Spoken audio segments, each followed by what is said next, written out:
नमस्कार.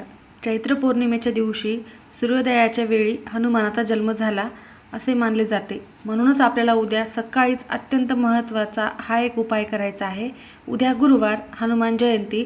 सकाळीच पण याच वेळेमध्ये उंबरठ्यावर ठेवा ही एक वस्तू. सर्व विघ्न, संकटे, दुःख हे दूर होतील आणि तुमच्या घरामध्ये सुखशांती नांदेल. तुमच्या घराची प्रगती होईल. तर तुम्हाला अशी कोणती वस्तू उंबरठ्यावर ठेवायची आहे, सकाळी कोणत्या वेळेत ठेवायची आहे, सविस्तर माहिती आपण या व्हिडिओमध्येच बघणार आहोत. त्यामुळे व्हिडिओ स्किप न करता शेवटपर्यंत बघा. माहिती आवडल्यास लाईक, शेअर, सबस्क्राईब करून बेल आयकॉनला आवर्जून प्रेस करा आणि कमेंट बॉक्समध्ये ओम हनुमंते नमः किंवा जय श्रीराम लिहायला अजिबात विसरू नका. पौर्णिमा तिथी प्रारंभ हा आज सकाळी 1 एप्रिल रोजी 7:07 सुरू झालेला असून पौर्णिमा तिथी समाप्ती ही उद्या 2 एप्रिल रोजी सकाळी 7:41 समाप्त होणार आहे.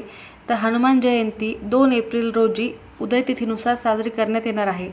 जन्मवेळ मुहूर्त आहे सकाळी 6:10 ते 7:44. या वेळेमध्ये पूजा करणे अत्यंत शुभ ठरणार आहे. त्यामुळे तुम्ही या वेळेतच पूजा करावी. शक्ती आणि भक्तीचे प्रतीक. हनुमान हे भगवान शिवाचे रुद्रावतार मानले जाते. ते बुद्धी, शक्ती आणि निस्सीम भक्तीचे प्रतीक आहेत. श्रीरामांचे ते भक्त आहेत. त्याचबरोबर संकटमोचन आहेत. या दिवशी हनुमानाची भक्ती केल्याने जीवनातील भीती, संकटे आणि ग्रहांचे, विशेषतः शनीचे दोष हे दूर होतात अशी मान्यता आहे. चैत्र पौर्णिमेला जर आपण सकाळी पहिलीच पौर्णिमा असल्याने आध्यात्मिकदृष्ट्या ही अत्यंत ऊर्जादायी मानली जाते. म्हणून आपण सकाळीच हा उपाय केल्याने अत्यंत प्रभावी असा ठरणार आहे. हनुमान जयंतीची पूजा शक्यतो सूर्योदयाच्या वेळीच केली जाते आणि सकाळी लवकर केली जाते. म्हणून हा उपाय देखील आपल्याला सकाळी लवकरच करायचा आहे. तर तुम्हाला उद्या सकाळी लवकर उठायचे आहे, स्नान करायचे आहे. अंघोळीच्या पाण्यामध्ये थोडेसे गंगाजल टाकून स्नान करा.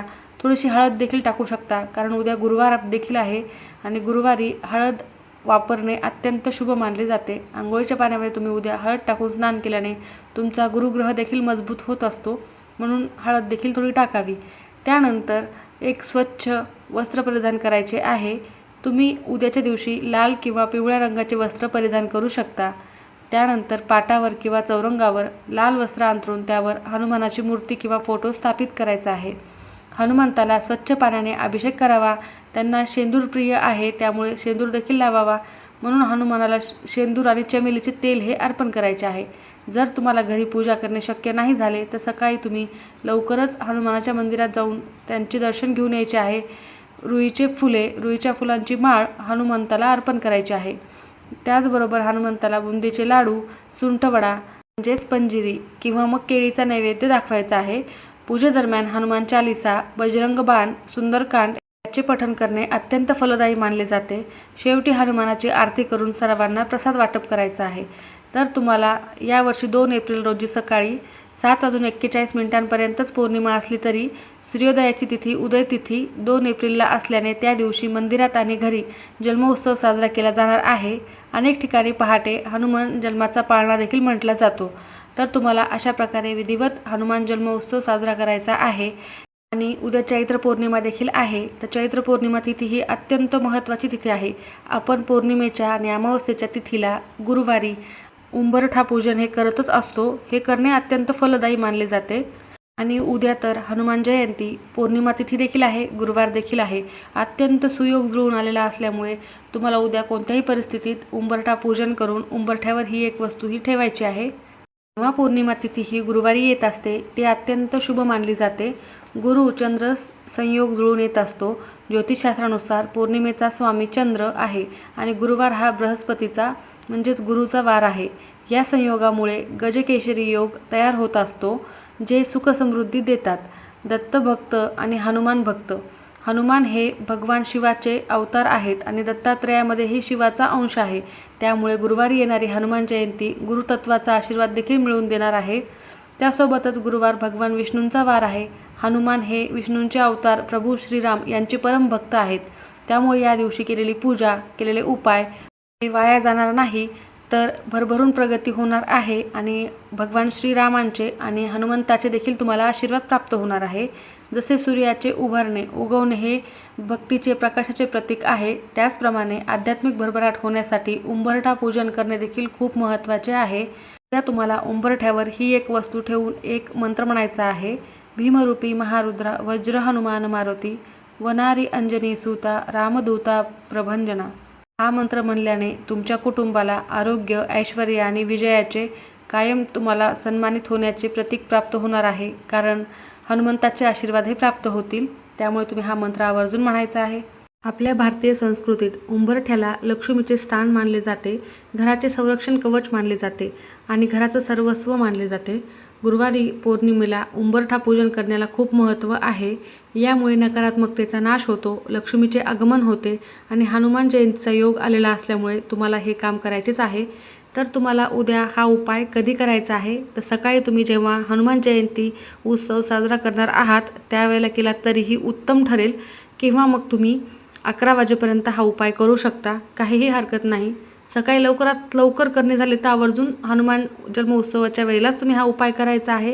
हनुमंताच्या पूजेचा मुहूर्त मी तुम्हाला सुरुवातीला सांगितलेला आहे. तर उंबरठा हा घराची सीमा असते. पौर्णिमेच्या दिवशी वातावरण हे सकारात्मक ऊर्जा जास्त प्रमाणामध्ये निर्माण करत असते. अशा वेळी उंबरठा पूजन केल्याने घरातील इडापिडाही नष्ट होत असते. तर लक्ष्मीचे आगमन देखील होते.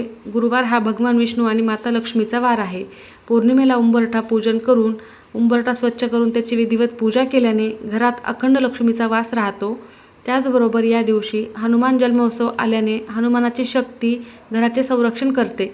उंबरठ्यावर लावलेले स्वस्तिक घराला दृष्ट लागण्यापासून वाचवते, म्हणून तुम्हाला उंबरठ्यावर एक स्वस्तिक देखील काढायचे आहे. सविस्तर माहिती आपण बघतच आहोत. तर आपण सर्वात पहिले घराचा मुख्य उंबरठा हा पाण्याने स्वच्छ धुवायचा आहे. त्या पाण्यामध्ये थोडेसे गंगाजल टाकले आणि थोडीशी हळद टाकली तरीही चालेल आणि त्याने स्वच्छ धुवून एखाद्या छानशा कपड्याने पुसून घ्यायचा आहे. त्यानंतर उंबरठ्यावर थोडेसे गोमूत्र आणि हळदीचे पाणी हे शिंपडून घ्यायचे आहे. यामुळे ती जागा ही शुद्ध होत असते. म्हणून तुम्ही उंबरठा स्वच्छ करताना हळदीचे पाणी, गोमूत्र, गंगाजल यांनी स्वच्छ करायचं आहे. त्यानंतर स्वच्छ पुसून झाल्यावर जुन्या परंपरेनुसार उंबरठ्याला हळद आणि कुंकवाचे लेपन करायचे आहे. म्हणजेच हळदीची पेस्ट तयार करायची आहे, त्यामध्ये थोडेसे कुंकू टाकले तरी चालेल. त्यानंतर ते लेपन करायचे आहे. संपूर्ण उंबरठ्याला लेपन करणे जर शक्यच होत नसेल तर उंबरठ्याच्या दोन्ही बाजूला हळदी कुंकवाचे बोटे लावायचे आहेत. त्यानंतर उंबरठ्याच्या मधोमध किंवा दोन्ही बाजूला तुम्हाला एक एक स्वस्तिक काढायचे आहे. स्वस्तिक हे शुभतेचे, मांगल्याचे प्रतीक आहे. स्वस्तिक हे पूर्ण काढायचे आहे. दोन्ही साईडच्या त्याच्या लाईन देखील काढायच्या आहेत, मधले 4 बिंदू काढायचे आहे. तर स्वस्तिक हे पूर्ण काढा. त्यानंतर स्वस्तिकवर थोड्याशा अक्षता, पिवळे फूल, लाल फूल अर्पण करायचे आहेत. त्यानंतर नमस्कार करायचा आहे. उंबरठ्याजवळ उदबत्ती आणि शुद्ध तुपाचा एक दिवा लावायचा आहे. आवर्जून लावा आणि दिवा देखील तुम्हाला त्याला आसन द्यायचे आहे, खाली ठेवायचा नाही आहे. एखाद्या डिशमध्ये ठेवू शकता किंवा थोडेसे तांदूळ टाकून त्यावर ठेवला तरीही चालेल.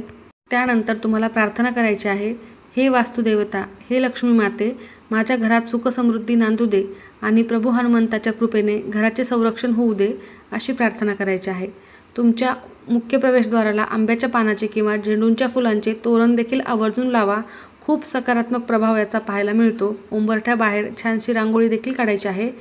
त्याचबरोबर या दिवशी हनुमान जन्मोत्सव आणि गुरुवार आलेला असल्यामुळे उंबरठ्यावर नैवेद्य म्हणून थोडासा गूळ आणि थोडेसे खोबरे हे ठेवायचे आहे. उंबरठ्यावर कधीही उभे राहू नका, कधीही बसू नका. तो नेहमी स्वच्छ ठेवावा. विशेषतः पौर्णिमेला उंबरठ्याजवळ दिवा लावल्याने घरातील गरिबीही दूर होते आणि मनशांती देखील लाभते.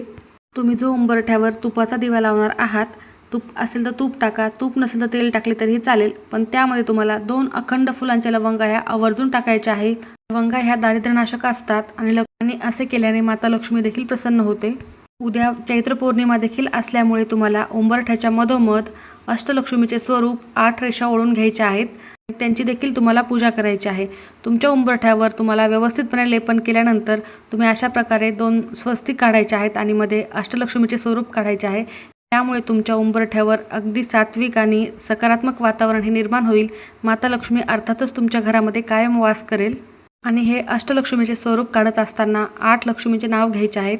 पहिले बोट ओढताना आदिलक्ष्मी, नंतर धनलक्ष्मी, धान्यलक्ष्मी, गजलक्ष्मी, संतानलक्ष्मी, वीरलक्ष्मी, विजयालक्ष्मी आणि विद्यालक्ष्मी असे 8 रूपांची तुम्हाला पूजा करायची आहे. तर तुम्ही असे अष्टस्वरूप काढल्याने धैर्य, सुसंस्कृतपणा, संतती, शक्ती, सामर्थ्य, संपत्ती, मूळ लक्ष्मी म्हणजे आध्यात्मिक समृद्धी देखील तुमची होणार आहे आणि ज्ञान कला देखील तुम्हाला मिळणार आहे आणि सर्व कार्यात तुम्हाला यश देखील मिळेल. तर अत्यंत महत्त्वाचे हे काम तुम्हाला चैत्री पौर्णिमा आणि हनुमान जयंती या शुभ मुहूर्तावर करायचे आहे. त्यांची तुम्हाला विधिवत पूजा करायची आहे, नमस्कार करायचा आहे. अशा प्रकारे सकाळीच हे काम आवर्जून करा.